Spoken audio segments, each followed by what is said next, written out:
Соның артынан шәмшиді шырғалаған қыз-келіншек үлкен үйдің ығында үйме-жүйме боп тұрғанда желеңдеген жеңгелері күйеуді ертіп үйдің оң жағын орап алтын босағасын аттатты. Шабар қатындар алқынып жүр-жүрдің астына алып жалма-жан шәмшілерді үйге кіргізді. Екі ашпалы пайы шымылдықты оң жаққа құрып жібек көрпеге күйеулерді отырғызған екен. Күйеудің жанында үш жолдасы бар. Олар төр жақта, күйеу төменірек. Қатындар шәмшиді қарағым шырағымдап, өліп-өшіп сүйемелдеп, қолтықтап күйеуінің қасына апарып шөгерді. Шәмши бет-аузын атыла шапанмен тұмшалап алыпты. Өзге қыз-келіншектер де жеткен жеріне жалп етті. Дүниеде болмаған бір зор оқиға қазір болатындай, бәрінің тағдыры осы шымылдық ішінде шешілетіндей, көздері күйеу қалыңдықты ішіп-жеп анталауда. Күйеу соғымға соятын өгіздей мойнын ұсынып, тымағын көзіне түсіре киіп құдиған. Шәмши де пірге қол тапсырғалы отырғандай бүгжиіп сүлкиген. «Қане, отырасыңдар ма? Кім ұстатушы еді?» деп қатындар таналау желбеңдеп, желпілдеп жүр. Ана жақтағы қара бәйбішенің жарлығымен Қатыш деген қатын омыраулап күйеу қалыңдықтың алдына келіп отырып, екеуінің оң қолдарын екі қолымен ұстап: «Кәне, шырақтарым, ата-ененің жоралғысы, бір-біріңе жібектей жұмсақ, балдай тәтті боп өмір сүріңдер. Өмір жастарың ұзақ, үбірлі-шүбірлі болыңдар» деп күйеудің жібек орамалымен ұстаған қолын қалыңдықтың қолына айқастырды да жібек орамалды қалтасына салды. «Шаш сипардың жөні менікі емес пе?» деп қатындар қара бәйбішені қамалап жатыр еді. Орынбасар деген қатын маңдайы жарылғандай бұлай тұрылап, екі қолын ербеңдетіп кимелеп келіп, күйеудің асыл шүберек ұстаған қолымен Шәмшидің шашын сипады да шүберекті ол алды. Содан кейін күйеулердің алдына төс салынған бір табақ ет тартылып, татпаса қысырғалатыннан жаман бәрі де таласа тармаса жесті. Бұрын қол ұстатқанды көрмегендігі ме, мынау жібек шымылдық, күлім сәуле, қызылды-жасылды киім, сыпайы ырым-жырымдардың жаттығы ма, немесе өз көңілі де қызылды-жасылды боп кетті ме? Қалайда бұл істеліп жатқан жоралғылар Күнікейге әлдебір ертегі әлемінде елбелектеген жанды сурет тәрізді боп көрінді.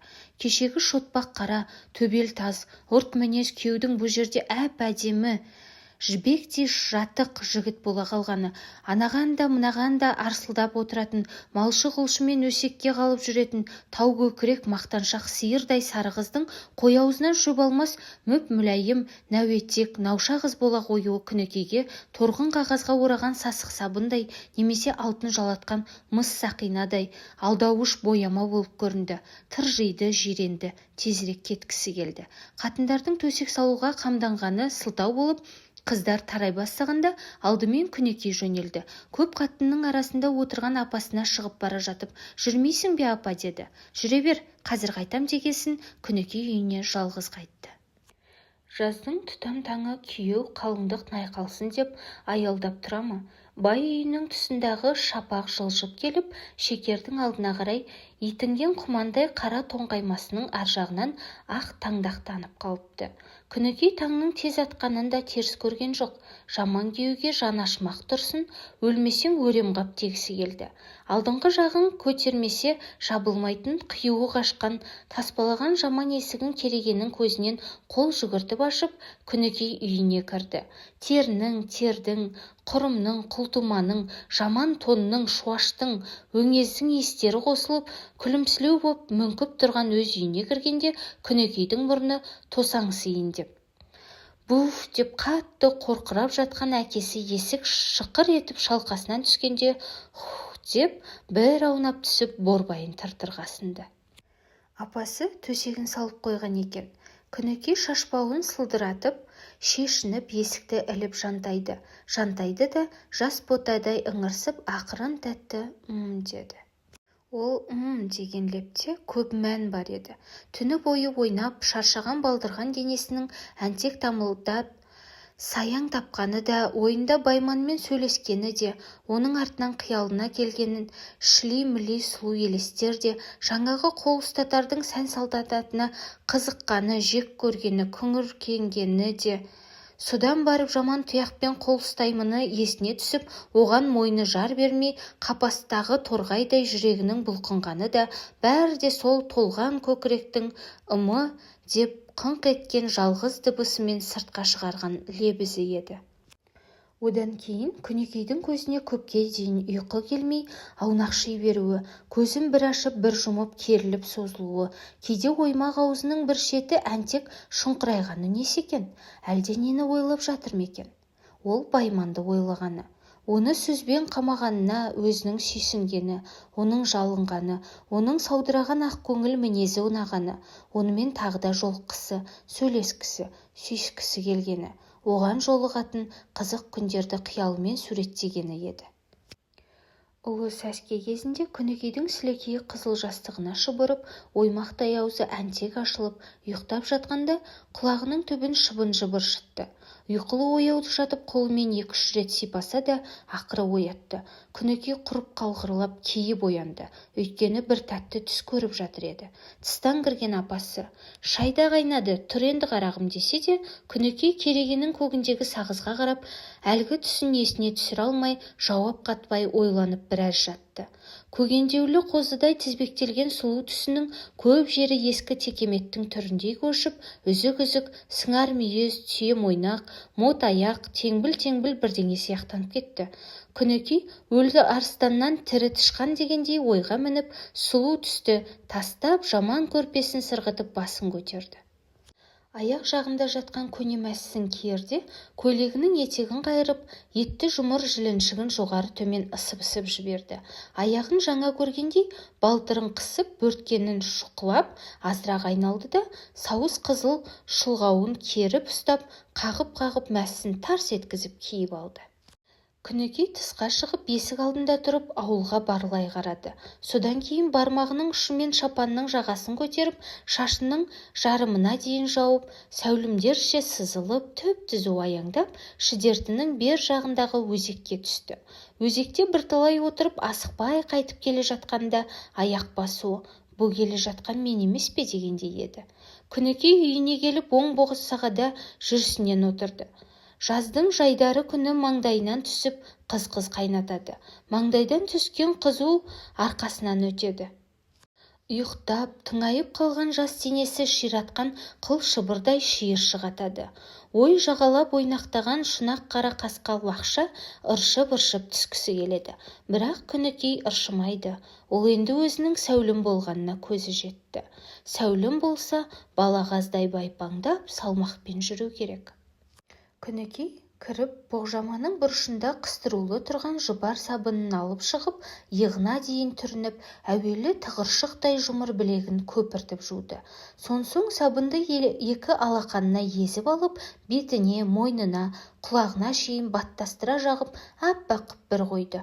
Бетіндегі ақ көбікті әуес қып, көпке дейін су тигізбеді. Сабын сіңді-ау деген кезде бетін, құлағының іші тысын, мойнын айналдыра бипаздап, баптап жуынды. Содан кейін бір бұрышы сынған 4 бұрышты қаңылтыр айнасын керегенің басына іліп қойып, қасын керіп, көзін бажырайтып, тісін ақситып, бұғағын бұлтитып, таранып, сүртініп, шаштарын сылап жатқызып, ашық омырауына тартқысын байлап жатқанда апасы қарап: «Немене, күн ұзын бипазданып болмағаның?» деп шайын ұрттай бастады.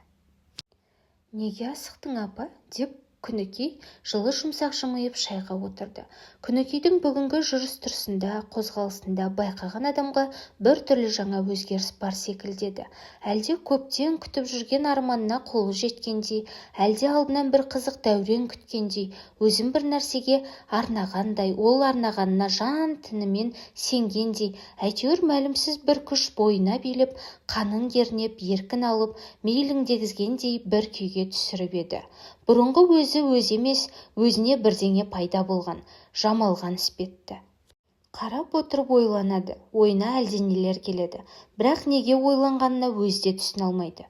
Өзіне өзі есеп бере алмайды. Неліктен бүгін бүйтіп бипазданып кеткенін де сезбейді. Ойы әлде қайда қыдырып отырып, шынаяқ деп қасықты аузына апарды, ірімшік екен деп тұзды тістеп қалды. Сөйтті де сақылдап тұрып күлді. Апасы: «Жаймысың? Немене алаңдап отырғаның?» дегенде, «Білмеймін» деп тағы күлді.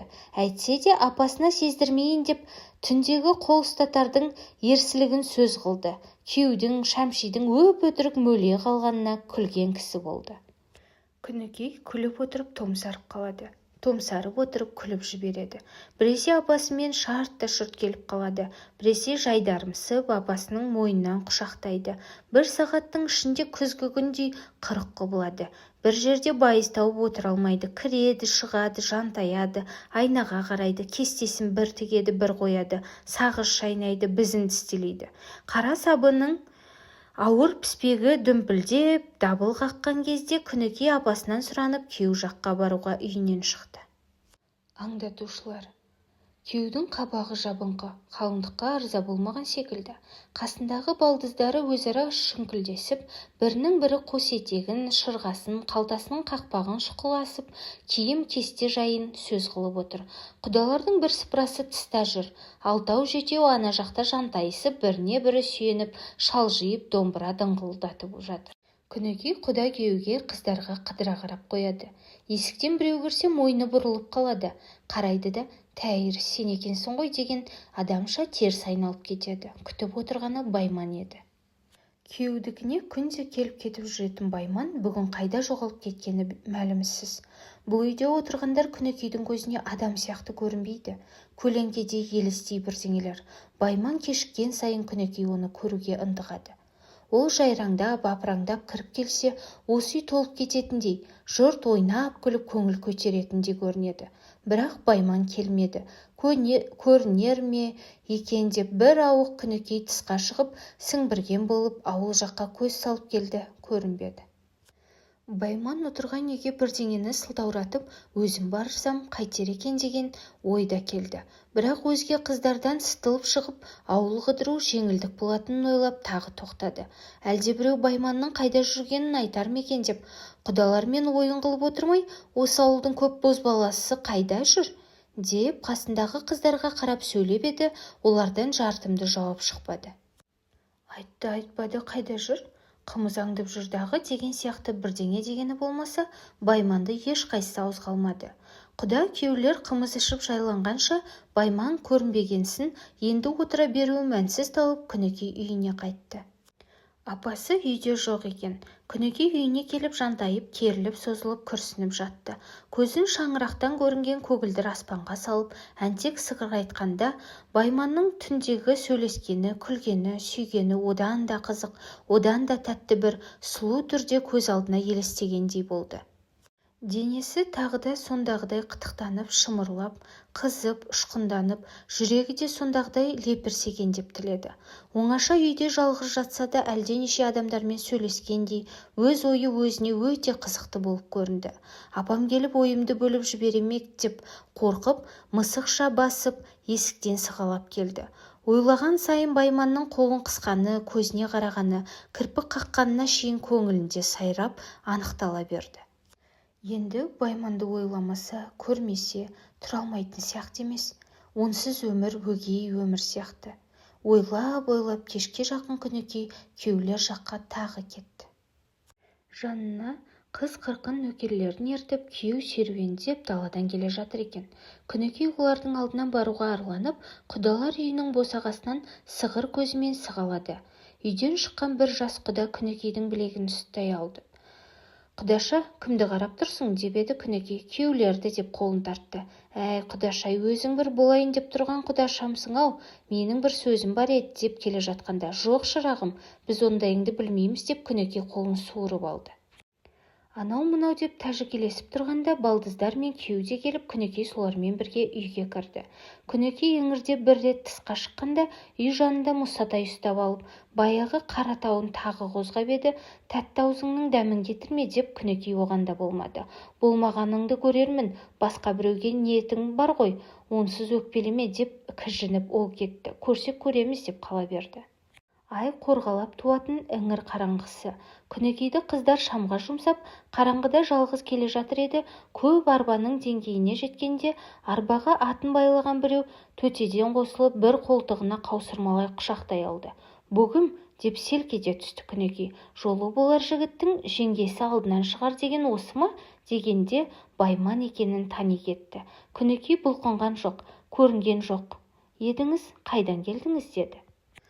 Шықаң ауылынан бір жұмысқа барып, «Өзің немене?» «Жай, құдаларға шам апарайын деп». «Апарарсың, бер таман жүр деп Байман арбаға қарай икемдеді. Алғашқыда қойыңыз ойбай деп денесі дір ете қалса да Күнекей тірескен жоқ, ерді. Екеуі бұзау байлаған, сиыр қамалаған қара құралы көп арбаның тасасына тоқтады. Күнекейдің жүрегі қаттырақ соғып, буындары дірілдеп барады. Әйтсе де панасы үлкен таудың қойнына енгендей. Жау батпас жанның соңына ергендей, өзінен ерік кетіп, қасында тығылып тұрғанын тәуір көрді. Байман бір қолымен қолын ұстап, бір қолымен иығынан құшақтап тұрып, бетіне аузын таяп: «Кеше мен сені жақсы көріп кеттім ғой. Оны білдің бе?» деді. «Сөйттіңіз бе?» «Сөйттім, сен ше?» «Мен бе? Білмеймін» деп Күнекей тұқырып мырс етті. «Білмесең түнде кетіп бара жатып неге сүйіп алдың? Кісі қайнысын сүймей ме? Жарайсың, сүйсең шын сүй». «Сіз әлде өтірік сүйесіз бе?» «Жоқ, тегін айтқаным ғой.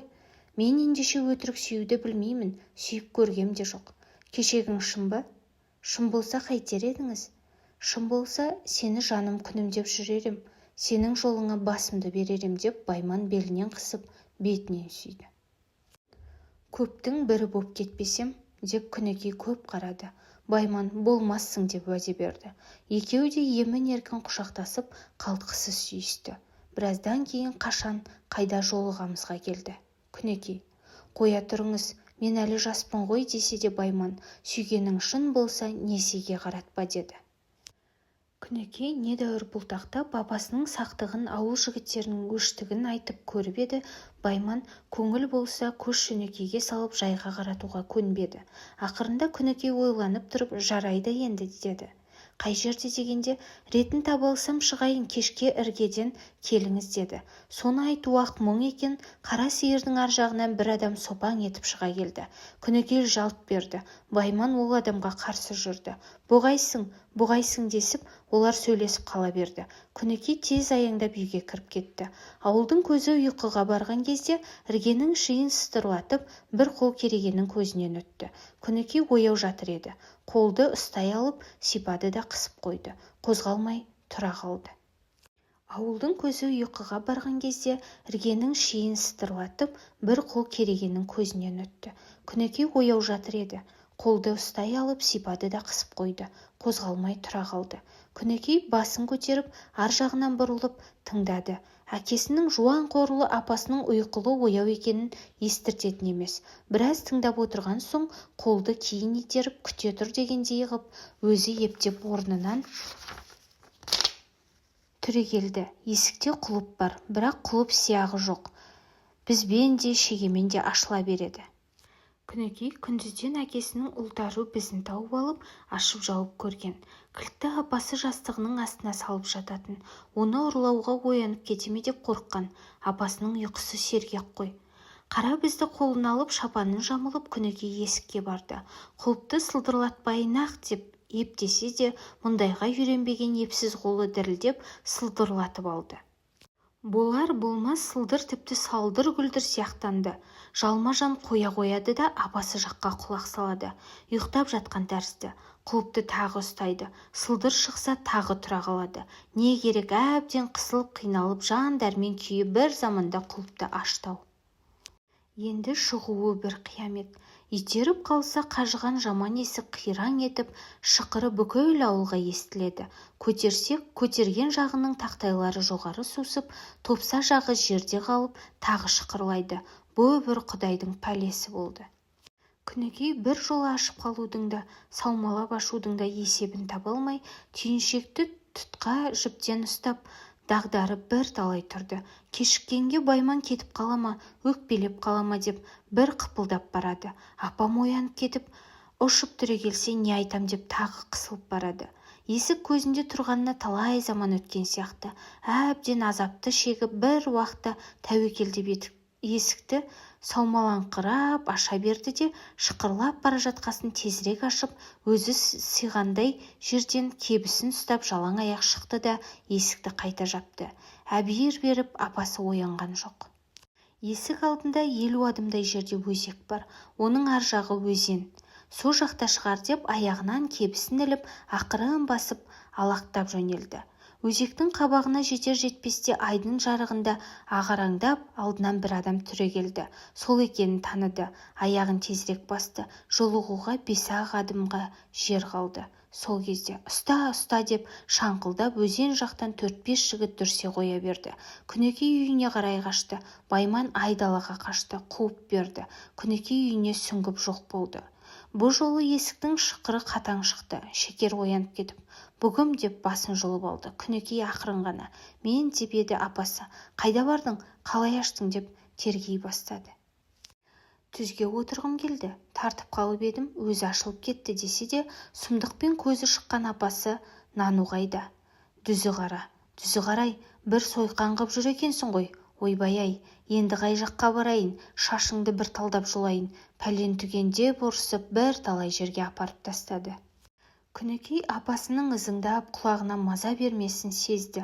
Амал жоқ, өтірік айтып ақталмақ боп қарсы сөз айтып шырылдады. Ертеңіне апасы тағы ұрысты. Күнекей шынын айтсын ба, жолатпады. Енді ауылдың жаман жәутік бозбалалары аңдитын болды. Олардікі: «Бізді менсінбедің, Байманды таңдадың, әрі Байманды бұралқы көріп күндеу». Сөйтіп Күнекейге үйден де түзден де аңдаушы табылып Байманға жолықтырмады. Түнде жолыға алмасына көзі жеткесін, Байман құдалығын сылтауратып Шекердікіне күндіз келіп жүрді. Шекер оның келгенін теріс көрген жоқ. Әрі құдасы, әрі құрдасы, әрі ауызға ілініп жүрген, өзі әнші, өзі балуан, ер өнерлі жігіт. Тәуір бозбалаға өзінің де жыны қозып тұратын адам ғой.